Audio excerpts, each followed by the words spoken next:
जब भी कोई पाप करता है वो लोभवश करता है। इसलिए इंसान कभी पाप नहीं करता तभी जब उसको कोई लोभ उत्पन्न होता है। तो देवताओं ने कहा हमें क्या मिलेगा? अवशेषम यज्ञ चरुणामा। जब मानव आहुतियां देगा, यज्ञ करेंगे, तो हवन कुंड में जितनी आहुति चली जाएगी वो देवताएं हम देवताओं को प्राप्त हो जाएगी। अग्नि कुंड के बाहर जितना भी चरण गिरेगा वो भाग तुम्हारा होगा। तो जनने दे इस कथा को सुन।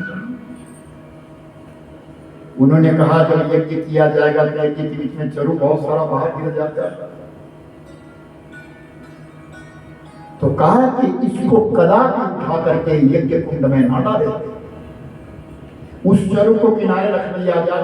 दीमकों का भाग है, क्योंकि दीमक ने प्रसन्न हो गए, कोई बात नहीं, हमारे लिए चरु मिलेगा, हम प्रतंचा काट लोग हो गए। और दीमक धीरे धीरे लगे और भगवान जिस प्रतंचा के ऊपर सोए थे उस प्रतंचा को दीमकों ने काटा, उन चिंटियों ने काटा। जैसे वो कटा तो बड़ी घोर गर्जना हुई, और उस गर्जना के बीच में क्या देखा कि भगवान विष्णु का मस्तक नहीं रहा, भड़क अकेला पड़ा। ये क्या? सारे देवता घबरा गए, भगवान विष्णु कहां चले गए, परमात्मा कहां चले गए, भगवान विष्णु कहां चले गए, कहां चले गए। चारों तरफ खोज होने लगी, लेकिन भगवान को कहीं नहीं मिले। खाली धड़ पड़ा है, मस्तक नहीं मिल रहा है, मस्तक उड़ करके चला गया। निद्रायां भगवयस्यै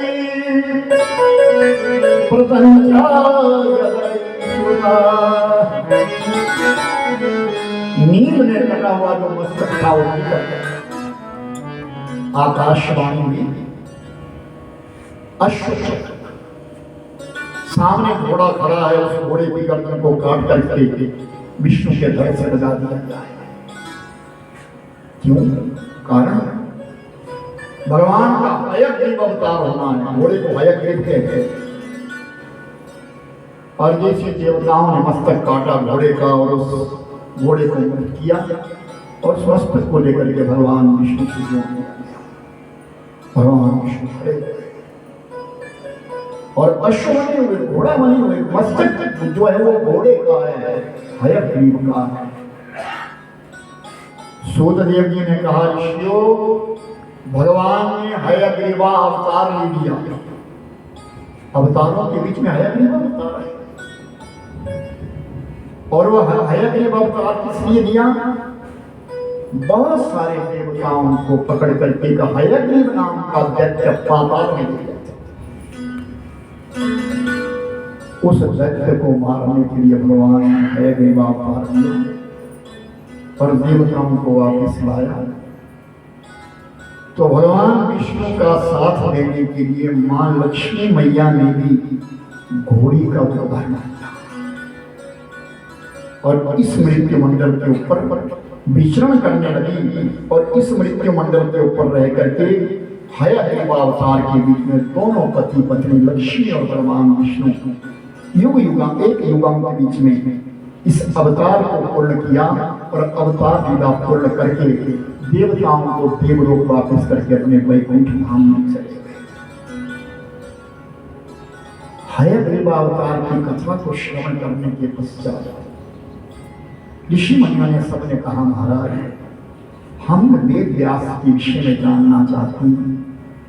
उन वेद व्यास जी को इतना बोध कैसे हुआ और त्रिकाल दर्शन कैसे हुआ, वो ज्ञान कैसा हम जानना चाहते हैं। तो मेरे भाई बहन सूतदेव जी ने कहा, ऋषियों सुनो, मैं तुम्हें एक प्राचीन इतिहास कहता हूं। एक पशु इन्हीं देव जो इस धरणी के ऊपर एक राजा का रूप धारण करके आए और उस राजा का पुण्य प्रताप इतना था कि देवताओं ने उस राजा के लिए विमान भी दिया। जब भी वो राजा चले वो विमान में चढ़। जब भी राजा कहीं जाता था तो विमान में उड़ करके जाता था, और उस राजा के उस विमान को रखने के पश्चात उस राजा का नाम ही ऊपरी चढ़ गया, राजा ऊपरी चढ़। आकाश मार्ग से चलने वाला और राजा ऊपरी चढ़। जब भी कहीं जाता ऊपरी चढ़ रास्ते से जाया करता था। पत्नी का नाम है गिरिका। दोनों पति और पत्नी बड़े आनंद से रहती। गिरिका नाम की वो भी अप्सरा थी और वो देवताओं की कृपा से इस धरा धरती के ऊपर आया थी।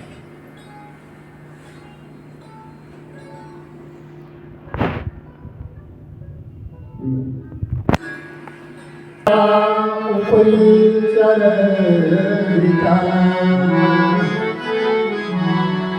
बसतामृतमती चैव लिंगं समयन्त्या।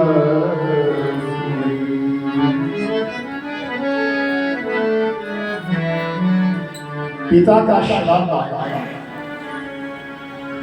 राजा ऊपरी चढ़ के पिता का श्राप आ गया और उस श्राप को पूर्ण करने के लिए मांस पिंड देना था। द्वापर के बीच में मांस पिंड हुआ करता था, मांस पिंड देना था। तो मांस कहां मिला? तो राजा आखेट करने के लिए, मांस लाने के लिए अपने विमान में बैठा और चला गया। राजा ऊपरी चढ़ विमान में बैठ बैठ के जंगल में चला गया। जंगल में जाकर के ध्यान आया, मेरी पत्नी ऋतुमती हुई है, मेरी पत्नी के लिए गर्भ धारण करना है और मैं तो चला आया हूं आखेट के लिए। ना कितने दिन मुझे लग जाएंगे। तो अपना तेज लेकर के उस राजा ऊपरी चढ़ने के बाद पक्षी को दे दिया। एक फूटक बनाया, दोना बनाया, उसमें तेज रखा और पक्षी का वाहन किया। बाज को बुलाया और बाज से कहा, बाज ये मेरा तेज ले जाओ और मेरी पत्नी गिरिका जो ऋतु स्नान से निवृत्त हुई है ये उसे दे दो, मेरे संतान हो जाएगी। वो बाज पक्षी आकाश मार्ग से ही और आकाश मार्ग से ले जाता हुआ वो जैसे ही नदी के ऊपर से जा रहा था, एक दूसरे बाज ने देखा, अरे इसके मुख में कुछ खाने की चीज है, और उसके ऊपर जप गया। वो बाज उस तेज को बचाने लगा, लेकिन बचाते बचाते वो तेज नीचे गिर गया। नीचे का मछली है जिसका नाम है आद्रिका, और उस मछली ने उस तेज का भक्षण कर लिया। और वो आद्रिका नाम की अप्सरा थी। एक दिन एक ब्राह्मण नदी के किनारे बैठा था और नदी के किनारे बैठ करके वो ब्राह्मण संध्या कर रहा है, पूजा कर रहा है, भगवान के ध्यान में सुमिरन कर रहा है, चिंतन कर रहा है। वो आद्रिका स्नान कर रही थी और स्नान करते करते चली आई, ब्राह्मण के पांव का अंगूठा फाड़ दिया। बस इतना करना था, अंगूठा पकड़ना था। ब्राह्मण ने तुरंत श्राप दिया, जाओ मैं तुम्हारे लिए श्राप देता हूं, इस जल की मछली बन जाओ। तो वो आद्रिका रुदन करने लगी, रोने लगी, महाराज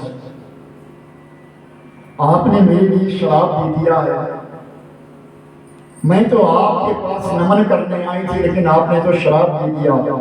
संध्या पूजा करने वाले किसी भी व्यक्ति को किसी प्रकार का आक्षेप करके दोष है।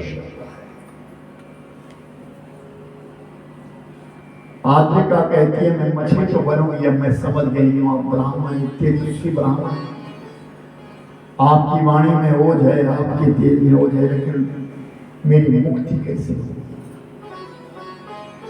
अभी से मछली जो बनी हूँ बन जाऊंगी, उसके पश्चात मेरी मुक्ति किस प्रकार होगी, मेरी सदगति कैसे होगी, मैं किस प्रकार की अप्सरा होंगी। जब तुम्हारे अंदर से, तुम्हारे पेट से कोई संतान उत्पन्न होगी, तब तुम्हारे लौट करके दोबारा देवलोक को प्राप्त हो जाए।